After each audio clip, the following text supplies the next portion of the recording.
مستقيم صراط الذين أنعمت عليهم غير المغضوب عليهم ولا الضالين. إن الحمد لله الذي أرسل رسوله بالهدى ودين الحق ليظهره على الدين كله وكفى به شهيدا. أشهد أن لا إله إلا الله وحده لا شريك له وأشهد أن سيدنا ونبينا محمدا عبده ورسوله خليله وحبيبه وعلى آله وصحبه ومن تبعهم بإحسان إلى يوم الدين. أما بعد.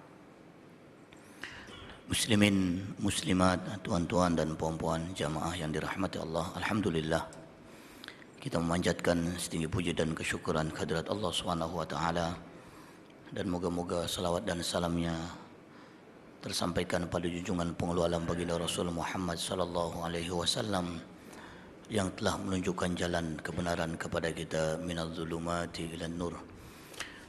Tuan-tuan dan puan-puan, kita akan menyambung kembali pengajian kita buku penyakit rohani. Bulan yang lalu nak cerita pasal apa? Ada ingat tak?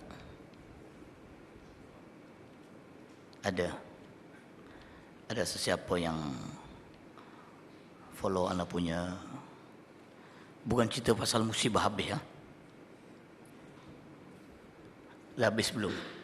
Itu anda ingat bulan lepas ada banjir tu kan? Ya, musibah ya. Sampai mana tu? Ya, yang belum ni rasa-rasa kita sudah bincang tentang musibah dan konsepnya di dalam kehidupan. Ya. Sekarang tu ya. Baik. Sekarang kita bincang langkah-langkah menghadapi musibah. Mari kita belajar bersama-sama, bukan untuk saling menyalahkan dan saling merasa menang sendiri. Perbicaraan kita pada malam ini hanya setakat, mari jika musibah datang kepada kita dan ia menimpa kita, bagaimana Islam mengajarkan kepada kita langkah menghadapi musibah yang datang itu. Agar apa?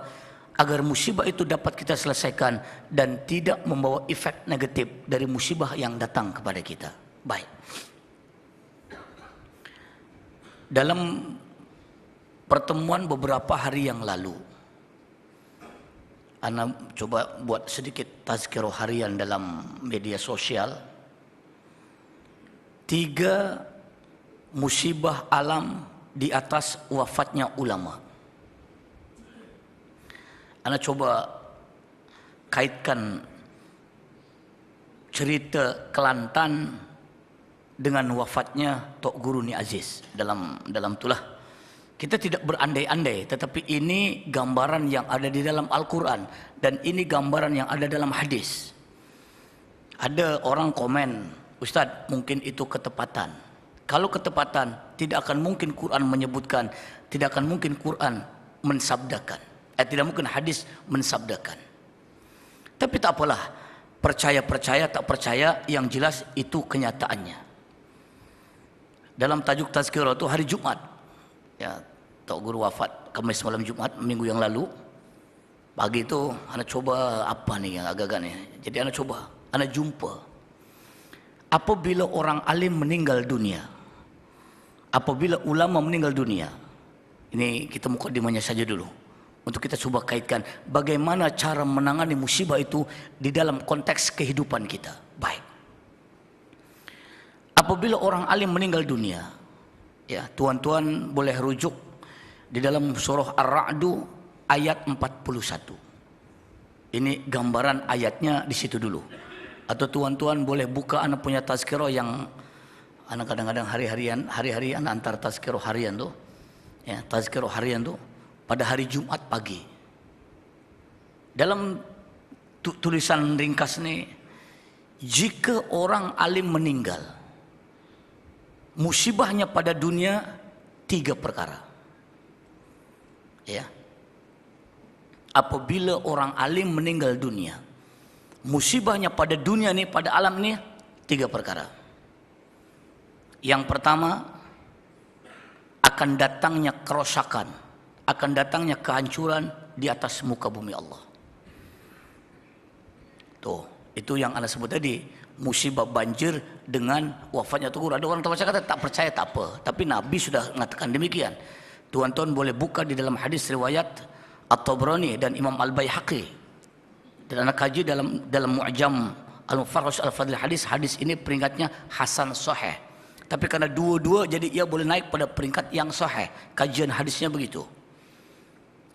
Itu yang pertama. Apabila orang alim meninggal dunia, yang pertama akan datangnya bencana alam. Sama ada sebelumnya atau selepasnya. Tuh gambarannya. Dan apabila orang alim meninggal, pertanda kiamat dunia akan semakin hampir. Kena ingat tuan-tuan. Idza matal alim matal alam. Mautul alim musibatun la tujbar. Apabila orang alim meninggal dunia, akan terjadilah musibah atau bencana alam di atas dunia. Bukan ketepatan Anda sebut. Cuma dalam apa yang Anda sampaikan malam ini, percaya boleh, tak percaya pun tak apa. Tetapi biasanya apabila orang ulama besar meninggal dunia, biasanya tanda itu akan ada. Sama ada sebelumnya atau selepasnya. Itu yang digambarkan dalam hadis. Baik, yang pertama. Yang kedua, apabila orang alim meninggal dunia, tanda pada alam kedua bermakna ilmu agamanya Allah sedikit demi sedikit diangkat balik dan ditarik balik oleh Allah. Rasulullah sallallahu alaihi wasallam bersabda, "Khudzul ilma qabla ayyadhhabu." Cepat-cepatlah kamu ambil ilmu sebelum ilmu itu dihilangkan oleh Allah. Qalu, "Wa kaifa dhihabal ilmi ya Nabi Allah, ya Rasulullah?" Bagaimana ilmu itu tiba-tiba boleh hilang?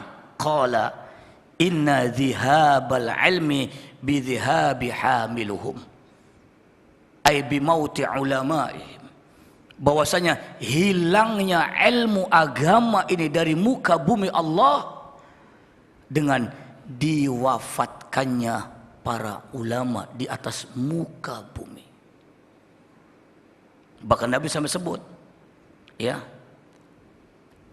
apabila orang alim meninggal dunia, idza matal alim malam yahzan bimautil alim, barang siapa yang tidak bersedih di atas wafatnya orang alim, fahuwa munafiqun, fahuwa munafiqun, fahuwa munafiqun, maka dia adalah munafik, dia adalah munafik, dia adalah munafik. Qala laha thalatha marrat, Nabi berkata sampai 3 kali. Ya Allah. Tuh, paling tidaknya, setidak-tidaknya ada rasa sedih pun boleh tahanlah.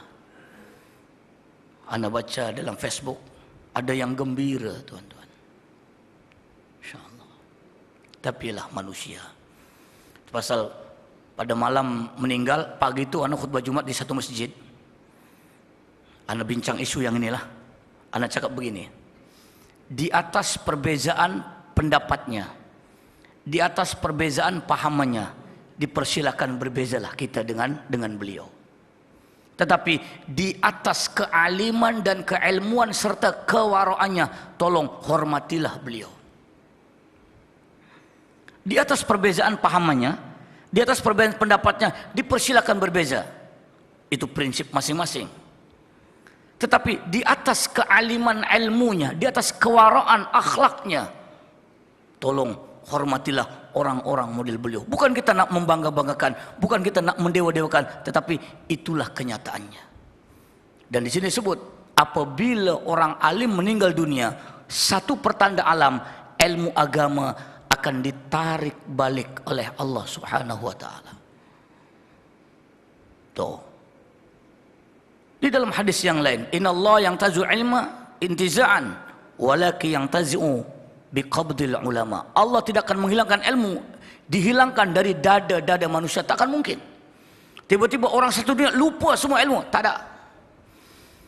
Akan tetapi diangkatnya ilmu oleh Allah dengan diwafatkannya orang-orang alim dari dunia.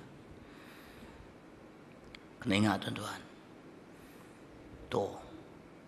Dan yang ketiga, apabila orang alim meninggal dunia, pertanda yang ketiga, musibah yang ketiga, akan datang mungkin pengganti selepasnya, yang taraf keilmuannya, taraf kewara'annya mungkin tidaklah sama seperti orang yang sudah dimatikan oleh Allah. Yang kita bimbang nanti. Ana pernah sebut, maaf, kalau rasanya Anda punya statement ini tak berapa betul, tolong ditegur. Mungkin dari taraf keilmuannya, rasa-rasanya mungkin layak yang menggantikan.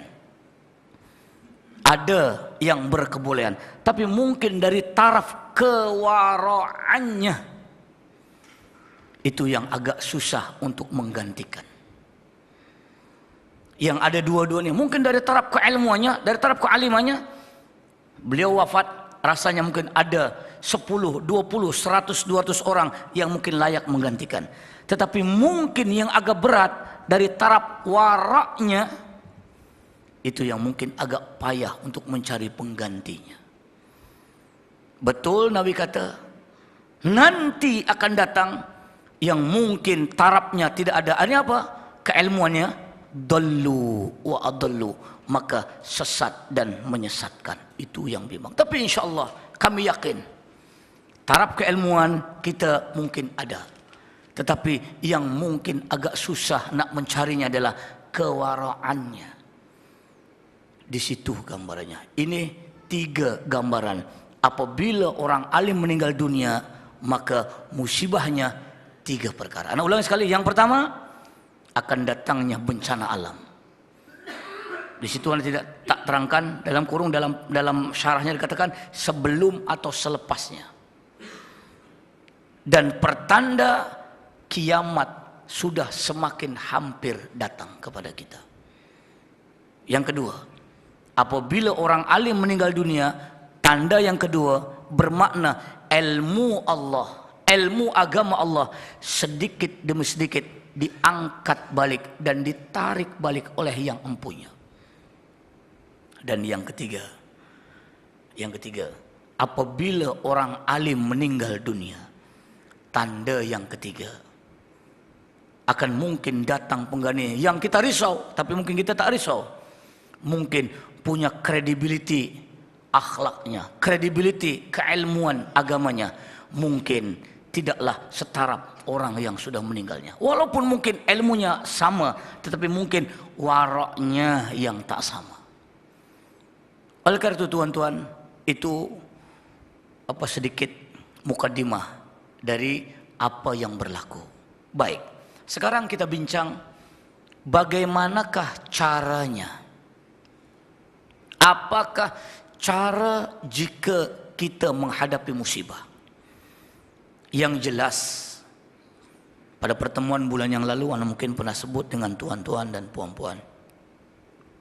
Apabila musibah datang kepada seseorang atau sekelompok orang, musibah ini hanya ada 3 peringkat renungan pada diri kita.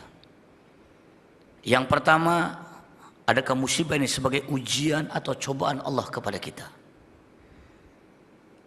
Yang kedua, adakah musibah ini sebagai teguran atau peringatan atau amaran Allah kepada kita? Dan yang ketiga, adakah musibah ini ia sudah peringkat bala dan azab Allah kepada kita? Yang jelas, jika musibah datang, jawabannya hanya 3. Itu saja. Yang keempat tak ada. Musibah yang datang hanya 3 jawaban. Ujian atau cobaan Allahkah ia datang kepada kita? Teguran atau peringatan Allahkah musibah itu datang pada kita? Atau na'udzubillah summa na'udzubillahi min dzalik. Adakah musibah ini sudah peringkat bala atau azab seksa Allah kepada kita? Yang jelas, mari sama-samalah kita sedarkan diri kita. Yang jelas, musibah sudah datang di depan mata kita. Oleh karena itu, jika ia datang dan tengah datang atau mungkin datang, sudah datang, cara kita mengatasinya dalam Islam yang diajarkan kepada kita ada 10 cara. Mari, maaf tuan-tuan, puan-puan, maaf sebelumnya. Ana bukan mengajar tuan-tuan, ana bukan menggurui tuan-tuan, puan-puan, tapi kita belajar sama-sama sajalah. Itu bahasa yang ana sebut.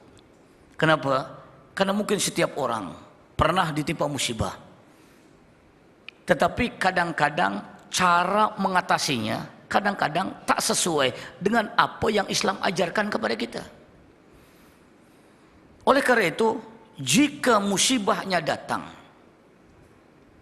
jika musibah itu menimpa kita, 10 cara yang Islam ajarkan kepada kita. Tolong diingat, catat kalau perlu.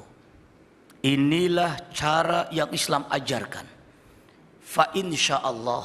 Anak tidak kata yakin, insyaallah. Kalau langkah dan cara inilah yang kita tahu, langkah dan cara inilah yang kita buat, insyaallah musibah tadi akan dapat kita ambil hikmah dan pengajaran di dalam kehidupan kita. Apakah cara dan langkah kita mengatasi musibah? Yang pertama, ingat Allah. Apabila musibah datang menimpa kita, yang pertama yang tuan-tuan, puan-puan kena buat, ingat Allah dulu. وَلَنَبْلُوَنَّكُمْ بِشَيْءٍ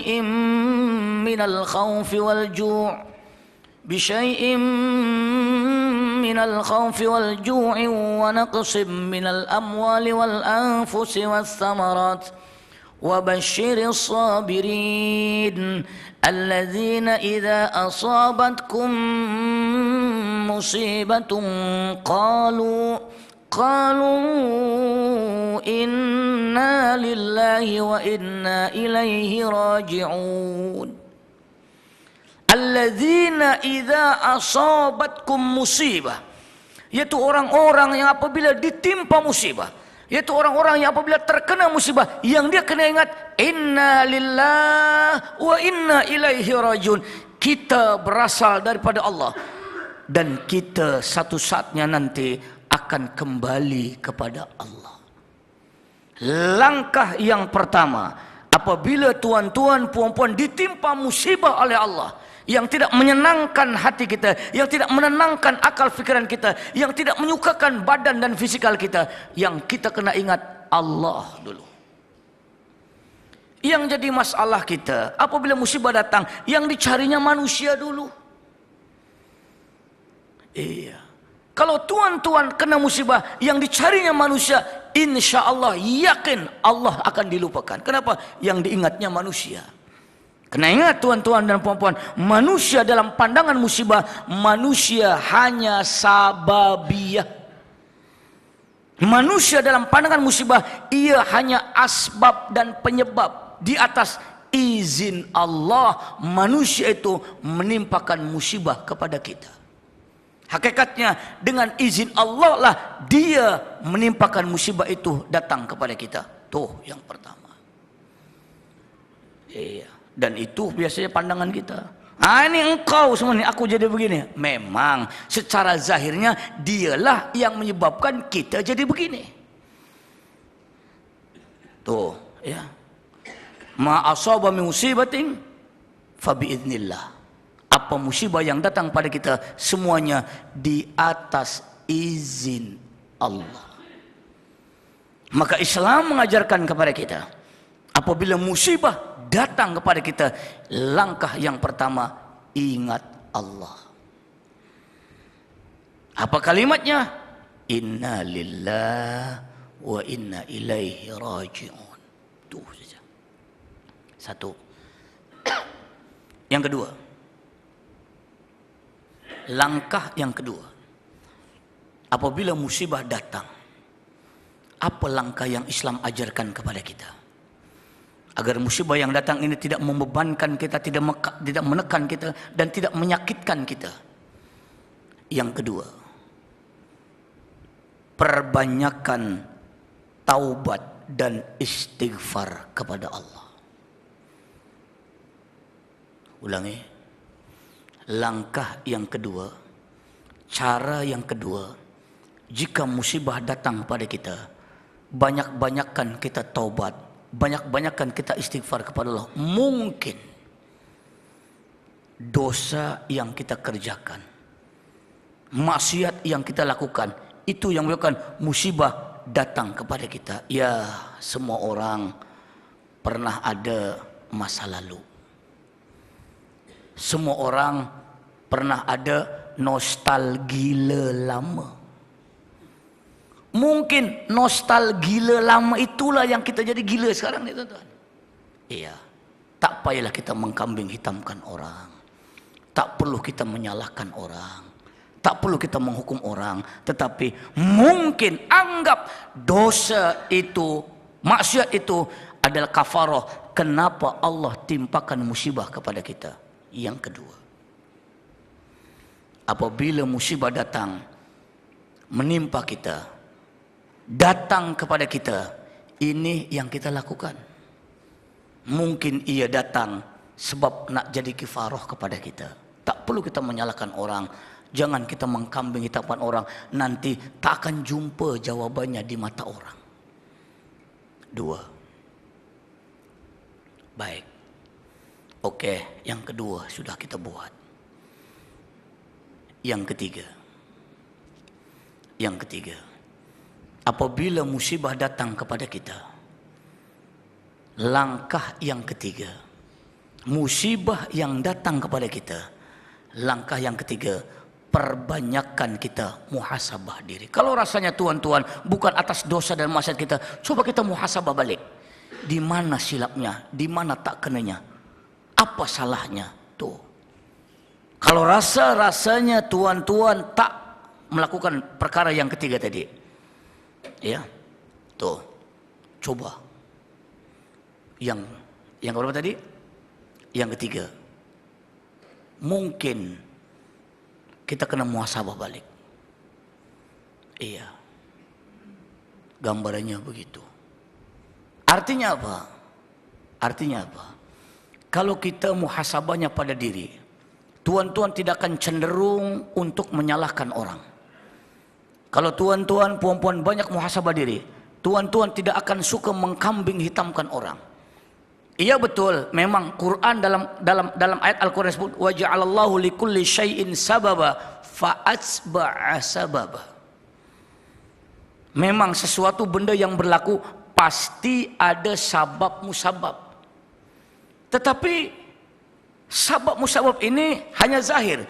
Tetapi mungkin apa di sebalik muhasabah? Oh, mungkin akunya begini. Oh, mungkin akunya dulu begini. Itu saja. Tuh, gambarnya begitu. Kenapa kita dipukul orang? Mungkin kita dulu pernah mukul orang. Kenapa kita ditipu orang? Mungkin dulu kita pernah nipu orang. Kenapa kita diambil orang? Mungkin dulu kita pernah ngambil duit orang. Itu namanya muhasabah. Ya, mungkin sebabnya yang ngambil duit itu adalah anak kita, pembantu kita, saudara kita, kawan kita. Tapi itu hanya sabab zahir. Hakikatnya biiznillah, di atas izin Allah ia berlaku. Tuh, itu yang ketiga. Musibah yang datang kepada kita, langkah yang ketiga. Yang keempat. Yang keempat, apabila musibah datang kepada kita, langkah yang wajib kita lakukan agar musibah ini dapat diambil hikmah dan pelajaran di dalam kehidupan kita. Langkah yang keempat, jujur pada diri sendiri. Ya. Tadi lepas muhasabah, oh ini jawabannya nih, jumpa nih. Oke, tak apalah. Gambarannya begitu.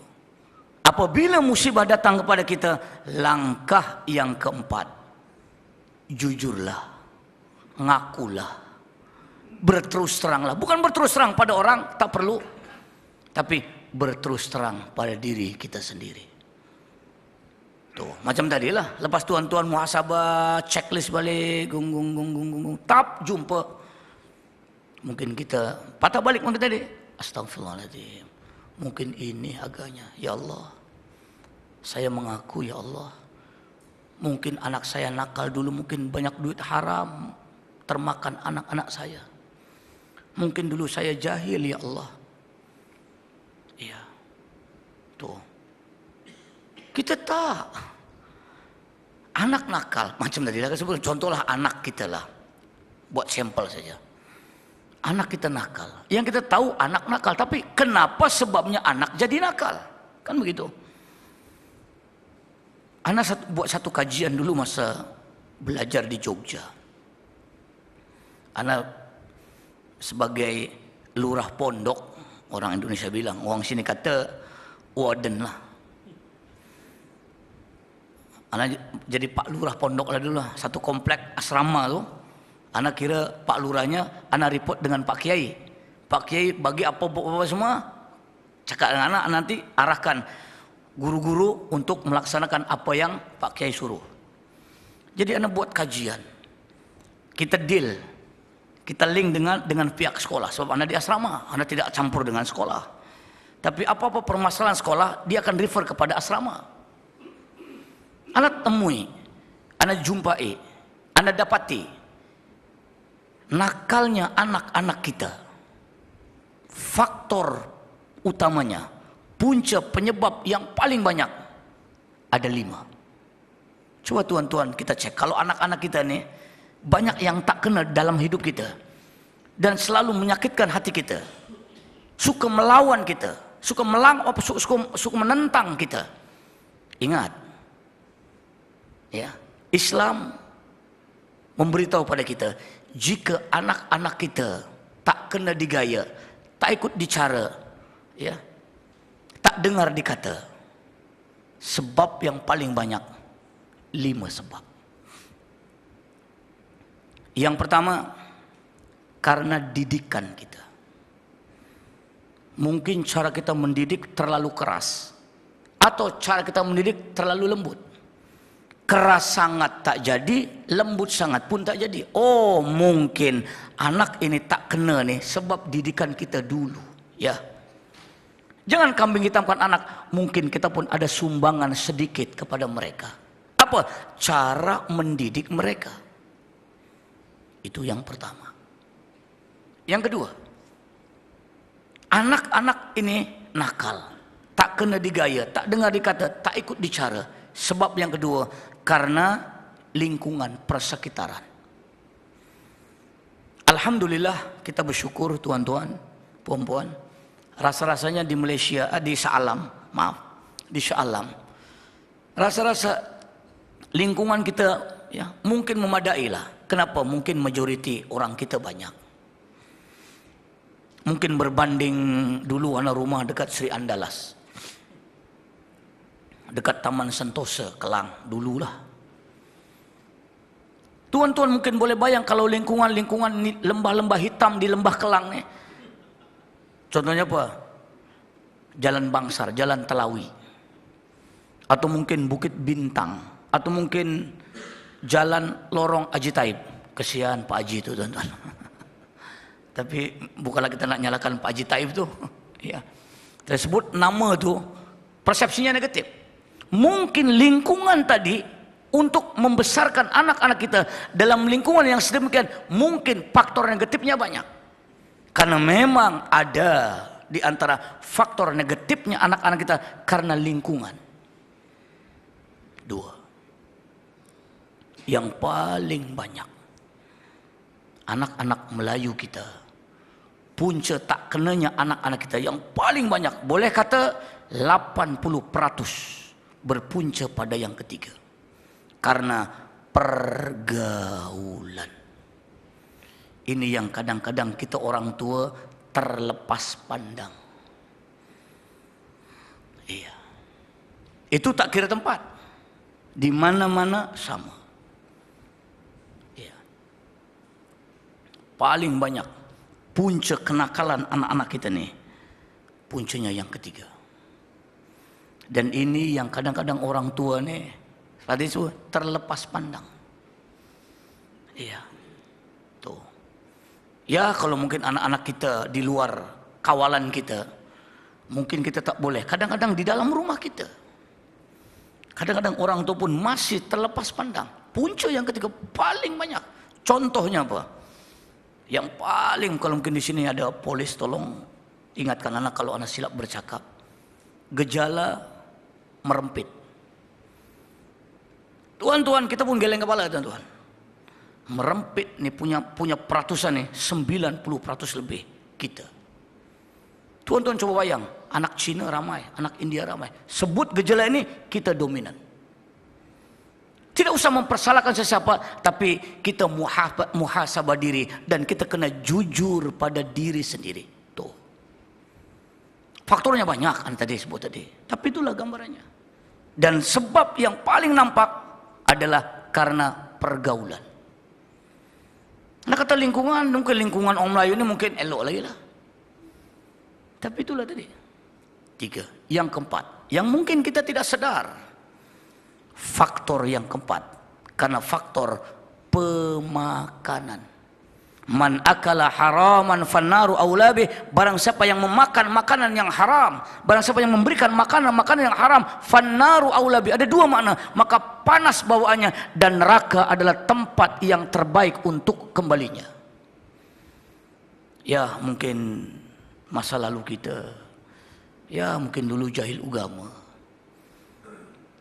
dah telajak, dah terlepas semua. Nak buat macam mana, nak patah balik pun tak boleh, nak dimuntahkan pun tak boleh. Sudah jadi darah daging. Tidak ada cara yang lain kecuali kita meminta ampun dan maaf, bertobat kepada Allah Subhanahu wa taala. Jika mungkin itu pernah kita lakukan. Yang keempat. Dan yang kelima, yang mungkin tidak besar peranannya, tetapi ada sedikit peranannya. Kenakalan anak-anak kita dalam kehidupan, punca yang kelima, karena faktor keturunan. Ada genetik. Dulu perangai kita macam mana, perangai mak bapak kita macam mana, yaitulah anak, yaitulah cucu. Paling tidak ada genetik yang sedikit sebanyak ia berpengaruh. Bukan hanya takat pada bodinya, tetapi pada akhlak dan perangai. Tak banyak peratusannya, tetapi ada pengaruhnya. Itu pasal kenapa Nabi dalam satu riwayat hadis ya mengatakan tungkahul mar'atu li arba, kawinilah pasangan kamu karena 4. Satu di antaranya walinasabia, carilah pasangan karena faktor keturunannya. Tuh gambarannya. Bukan kita nakkan body dan bentuk tubuh badannya, tetapi akhlak dan perangainya pun mungkin sedikit sebanyak akan mempengaruhinya. Disinilah tuan-tuan dan puan-puan, ya, itu langkah yang kelima. Apabila kita menghadapi musibah yang Islam ajarkan kepada kita, yang Islam bagi tahu dengan kita, ya, apa tadi yang kelima? Yang keempat, jujur pada diri. Yang kelima, jika musibah datang, Islam mengajarkan kita langkah yang kelima, tawadu, rendahkan diri sendiri. Tuh. Artinya apa? Mungkin musibah ini datang untuk menyedarkan kita. Mungkin musibah ini datang untuk menginsafkan kita. Tetapi kadang-kadang sebab kita tadi sudah orang lain yang jadi puncak, jadi kita tak sadar. Akhirnya apa? Musibah sudah datang, masih sombong diri. Masih rasa diri tak pernah bersalah. Akhirnya apa? Akhirnya musibah yang datang ini tak mampu diambil hikmahnya pada diri. Kenapa? Karena kita masih sombong dengan musibah yang berlaku. Contoh, bulan yang lalu lah anak dapat SMS, mungkin tuan-tuan puan-puan pun dapat message yang sama. Ada satu SMS dikirim, mana pun tak tahu, tak pastilah sama dari Kelantan ke di Terengganu. Tapi dua tempat itulah, itu masa banjir lah bulan lepas. Ada satu ustaz tu cerita, kalau mungkin tuan-tuan tak betul, tolong tegur anak tuan-tuan.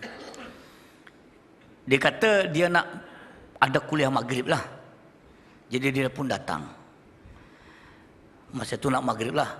Masjid tempat yang dia nak buat kuliah ni dijadikan penampungan mangsa-mangsa banjir.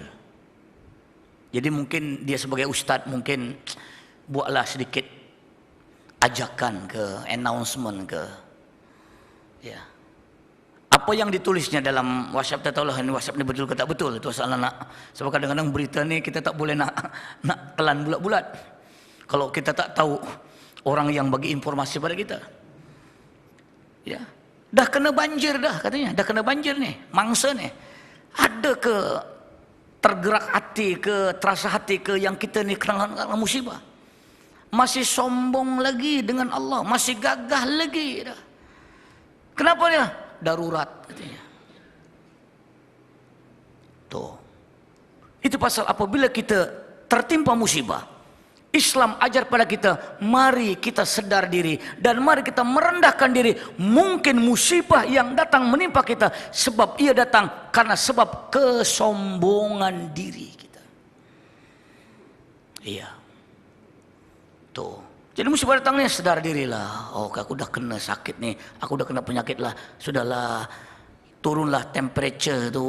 Ini masih hot temperature lagi dah. Kadang-kadang manusia, ya, itu langkah yang kelima.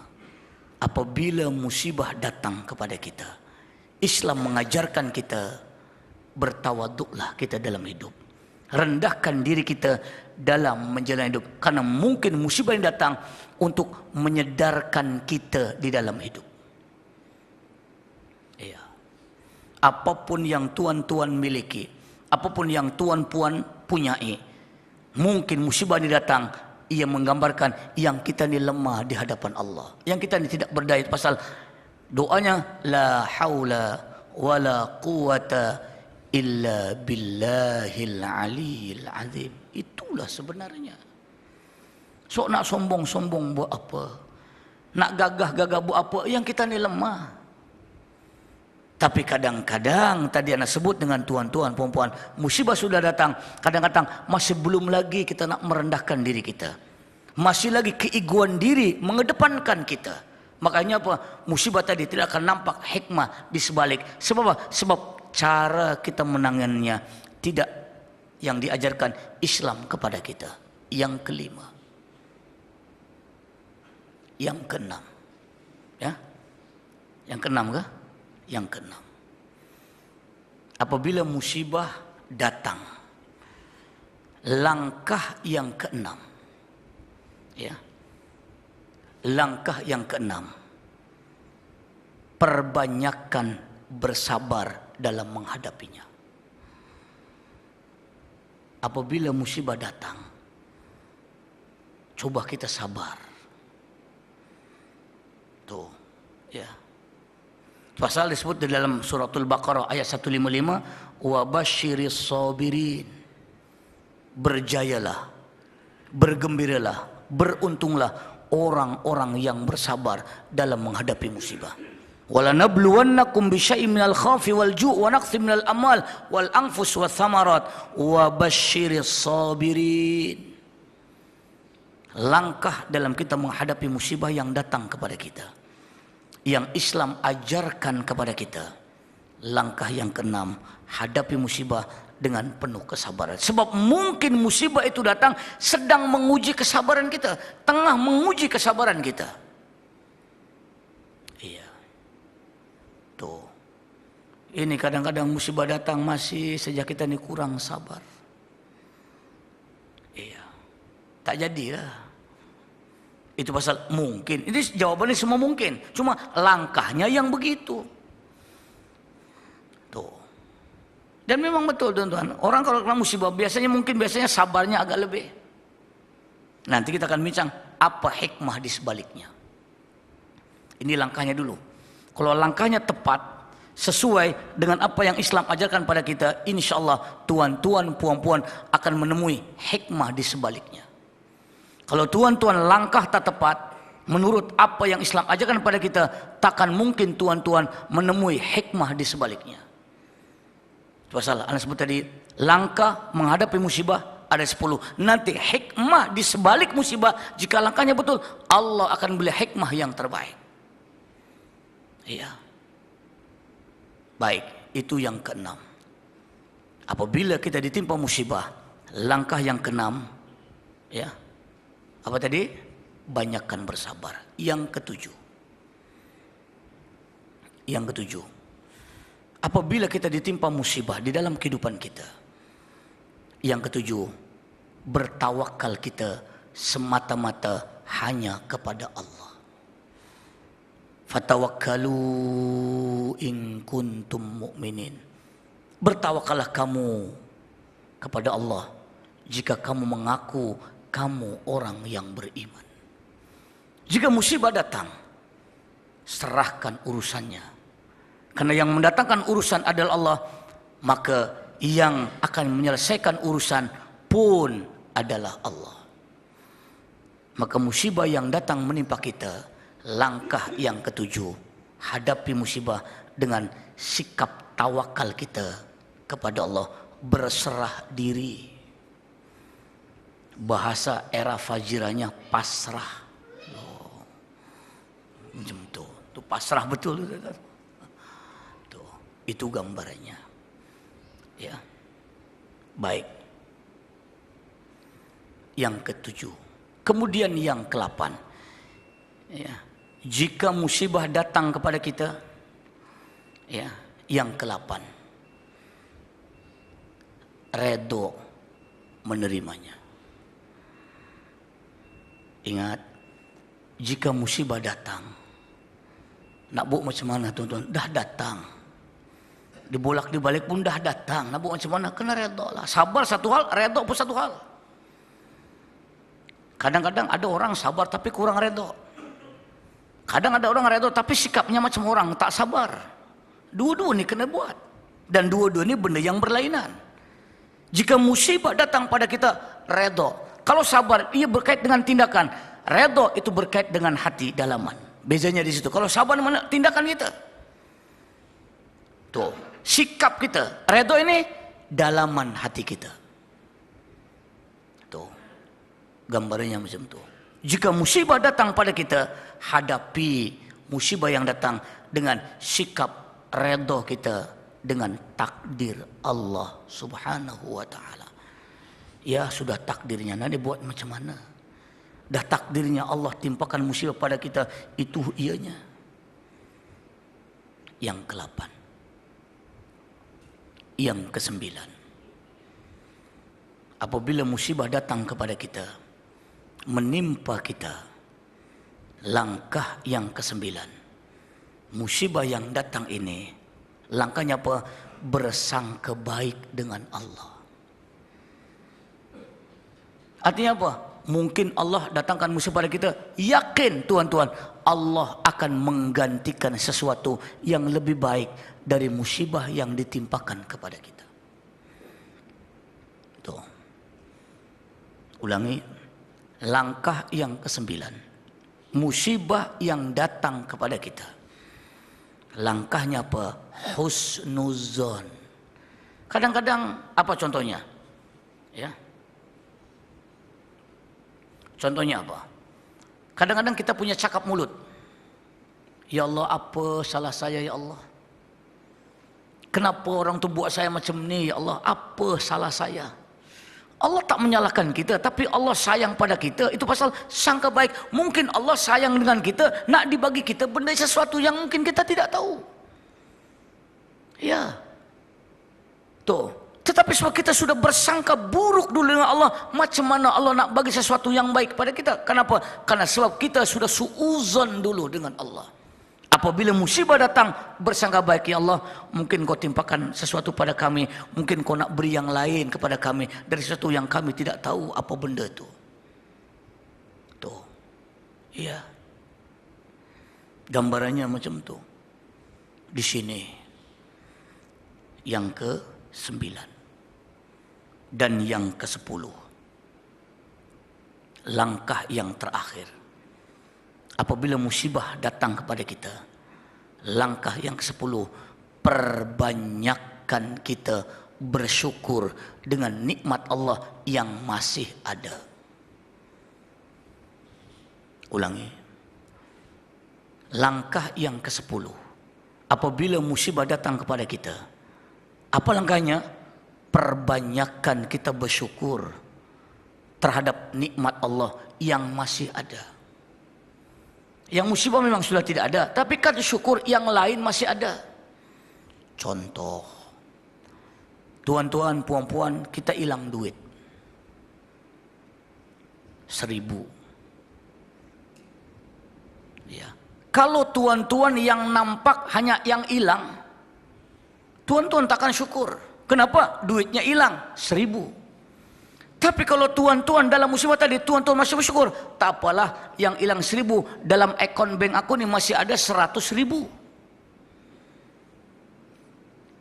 Kalau kita syukur, tak apalah, anggap sajalah kafarah, anggap sajalah mungkin kita kurang sedekah, anggap sajalah mungkin kitanya dulu belum zakat. Jadi duit yang hilang ini, ya sudah hilang, memang sudah hilang. Ya. Tuh, macam mana tuan-tuan? Anda pernah cerita dengan tuan-tuan mungkin. Anda pijak bumi Malaysia tuan-tuan. Anda punya hilang duit 1.500 US dollar. Sampai hari ini duit tak tahu pergi mana. Yang jelas Anda tinggal di Seselapan tumpang. Sampai hari ini tuan-tuan. Anda tak pagi bising dengan siapa. Tapi mungkin Allah akan ganti satu. Betul. Iya. Mungkin Haji Mat, Dr. Kamal, yang lain-lain. Satu hamba Allah dari Tropicana, itulah yang tolong anak sampai belajar 1 sen anak tak bayar tuan-tuan sekolah tu tuan-tuan. 1 sen tak bayar. Hamba Allah tu tolong tuan-tuan. Tu yang tiap hari Selasa anak pergi ceramah sampai hari ini, 17 tahun anak mengajar dalam klub Tropicana tu. Tiap hari Selasa malam Rabu. Ya. Mungkin apa musibahnya? Anak hilang duit. Dia keras sebab hilang duit. Allah datangkan pertolongan. Ditajanya anak belajar sampai habis 1 sen tak belajar, tak bayar 1 sen duit. Iya. Tuh, PTN tak ada, PT pun tak ada tuan-tuan. Iya. Tuh, kenapa? Allah datangkan pertolongan. Apa sebabnya?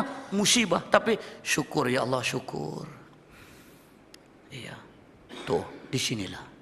Jadi tuan-tuan dan puan-puan muslimin dan muslimat, itu 10 langkah menghadapi musibah.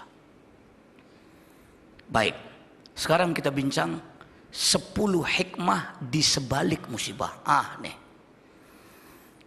Jika musibah datang, kita hadapi dengan langkah yang betul, dengan langkah yang Islam ajar pada kita, insya Allah. Kalau langkahnya betul, maka akan datang hikmah kepada kita. Dan hikmah inilah yang kita kena cari. Dan ana yakin dengan tuan-tuan, puan-puan tadi ana sebut, kalau langkahnya kita betul, insya Allah Allah akan memberi hikmah kepada kita. Hikmah di sebalik musibah pun ada 10 hikmah. Ini nampak kendurinya agak malam sedikit nih tuan-tuan. Baik, lagi lama, lagi lapar, lagi bagus tuan-tuan. Yang pertama, bulan depan kita sambung jawabannya tuan-tuan. Jangan dibuka file nih, kalau dibuka memang panjang tuan-tuan. Tapi just bagi tajuknya saja. Jadi nanti kalau ingat tolong dibagi tahu. 10 hikmah di sebalik musibah. Yang tadi 10 langkah menghadapi musibah. Mari tuan-tuan, sekali lagi Anda sebut, Anda bukan menggurui tuan-tuan. Anda bukan nak mengajar tuan-puan, tapi kita berkongsi ilmu dengan tuan-tuan, puan-puan. Bagaimana Islam menyuruh kita, bagaimana Islam memberitahu pada kita, bagaimana Islam mengajarkan kita. Jika musibah datang pada kita, itu langkah yang wajib kita lalui. Silap langkah, jangan harap hikmah dapat kita ambil. Kalau tuan-tuan nak mengambil hikmah musibah, lalui dulu langkah menghadapi musibah. Insya Allah Tidak ada sesuatu yang berat yang tidak boleh kita hadapi. Tidak ada sesuatu yang besar yang tidak boleh kita hadapi. Sebab musibah itu besar kecilnya, berat ringannya bukan karena musibahnya. Tetapi musibah yang datang kepada kita, besar kecilnya, berat ringannya, panjang pendek, lama dan sekejapnya, itu bergantung orang yang menghadapi musibahnya. Kalau tuan-tuan rasa-rasanya berat sangat menghadapi musibah, mungkin langkahnya ada yang kurang tepat. Jadi harapan perkongsian apa yang Anda sampaikan pada malam ini, setidak-tidaknya akan memberikan sedikit tips kepada kita bagaimana langkah yang tepat ketika kita Allah menimpakan musibah kepada kita. Manusia yang baik bukan manusia yang tak pernah ditimpa musibah. Karena tidak ada manusia di dunia ini yang tak pernah ditimpa musibah. Tetapi manusia yang baik adalah manusia yang mampu menghadapi musibah, mampu menghadapi masalah tanpa mendatangkan musibah dan masalah yang lain dalam hidup kita. Mudah-mudahan dengan langkah yang tepat akan mendapatkan sesuatu yang baik dan yang lebih baik daripada musibah yang ditimpakan Allah kepada kita. Jadi tuan-tuan dan puan-puan, mungkin itu saja dulu, dan sebelum Ana sudahi majelis pada malam ini, mungkin ada soalan atau pertanyaan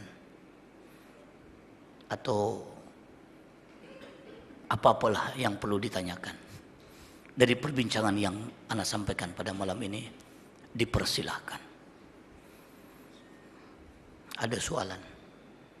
Ibu-ibu di belakang kalau ada, angkat tangan aja, nanti kaum bapak datang ke situ.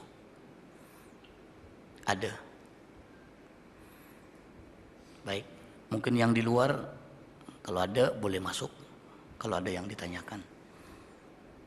Baik, kalau tak ada mungkin sudah paham semua, atau mungkin tak paham semua, tahulah. Dua saja sampainya tuan-tuan. Tapi anak sudut mungkin sudah paham semua, alhamdulillah.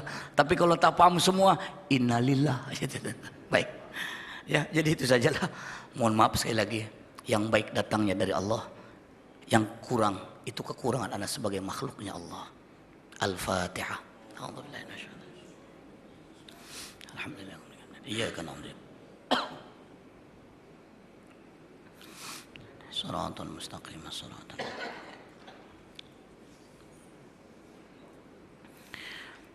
A'udzu billahi minasyaitonir rajim. Bismillahirrahmanirrahim. Alhamdulillahirabbil alamin wa bihi nasta'in ala umuri dunya waddin wa ala alihi wa sahbihi ajma'in. Amin ya rabbal alamin. Hamdan syakirin. Allahumma anfa'na bima 'allamtana wa 'allimna bima yanfa'una. Allahumma nawwir qulubana bi nuri hidayatik kama nawwarta al-ardha bi nuri syamsik. ربنا عليك توكلنا ولك أنبنا وإليك المصير ربنا آتنا من لدنك رحمة وهيئ لنا من أمرنا رشدا ربنا آتنا في الدنيا حسنة وفي الآخرة حسنة وقنا عذاب النار وصلى الله على سيدنا محمد والحمد لله رب العالمين تقبل الله منا ومنكم